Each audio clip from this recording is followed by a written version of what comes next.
Hallihallo! Ich hoffe, ihr hattet schöne Weihnachtsfeiertage und seid gut ins neue Jahr gekommen. Abgesehen vom neuen Intro-Jingle habe ich daran gearbeitet, Pflanzen zu säen.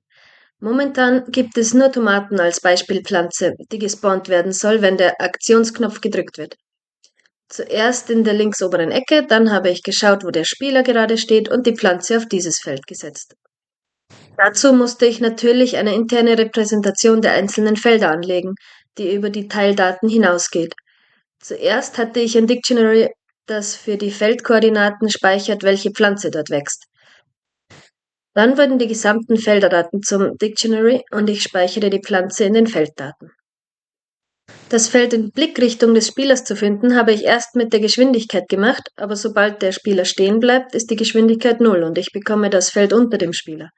Das sah für die Säen-Animation gut aus, also habe ich den Bug zum Feature gemacht und Samen werden unter dem Spieler gespawnt.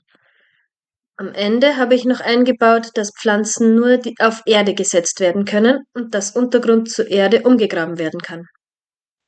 Momentan kann nicht zwischen den Aktionen gewechselt werden, so wie man auch noch nicht zwischen verschiedenen Pflanzen auswählen kann. UX kommt noch. Zuerst sollen die Features an sich funktionieren.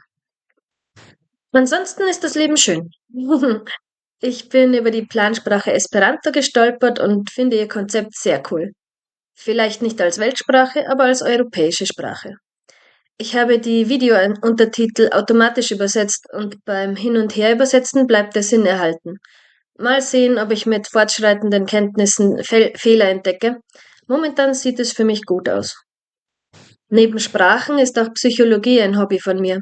Da habe ich herausgefunden, dass meine Persönlichkeit einen außerordentlich niedrigen Darkscore hat. Eigentlich dachte ich, ich sei ziemlich im Mittelfeld. Ich verlinke den Test in der Beschreibung. Der ist wissenschaftlich fundiert und in mehrere Sprachen übersetzt. Entspricht euer Score euren Erwartungen? Das erste Weihnachten mit den Kindern in der neuen Wohnung war natürlich auch sehr schön. Ich habe einige Familientraditionen aufleben lassen, die mit meinem Ex-Mann keinen Platz hatten. Silvester ohne die Kinder zu feiern war auch eine nostalgische Erfahrung. Mögen die Vorsätze fürs neue Jahr den Januar überleben.